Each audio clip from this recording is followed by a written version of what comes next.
আমার ভাইজি ওই নারী পাচারকার মানে মির্জা মোল্লার হাতে ধরা পড়ে তাকে বিয়ের প্রলোভনা দিকে ওকে নিয়ে একটা ঘরে 10 দিন ধরে আটকে রেখে ওর উপরে মির্জা মোল্লা আর একজন আছে নুরজামান মোল্লা, দুজনে ওর উপর শারীরিক অত্যাচার করে, ওকে ধর্ষণ করে।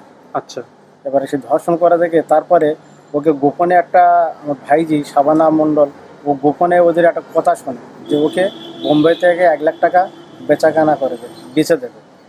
সেইটা 75,000 টাকার ডিল হয়ে যায়। ভাইজির কানে সেইটা শুনতে পেতে ও যে বাগমারি বলে একটা গ্রাম আছে, সেই গ্রামের ভিতরে ঘরে আটকে রেখেছিল। সেই ঘর থেকে ও বেরিয়ে পড়ে, বেরিয়ে ওই এলাকার লোকজনের সাহায্য নিয়ে ওদেরকে তাড়া করে। তারপরে এলাকার লোকজনেরা মিলে জয়নগর থানায় ফোন করে পুলিশ অফিসারের হাতে তুলে দেয়।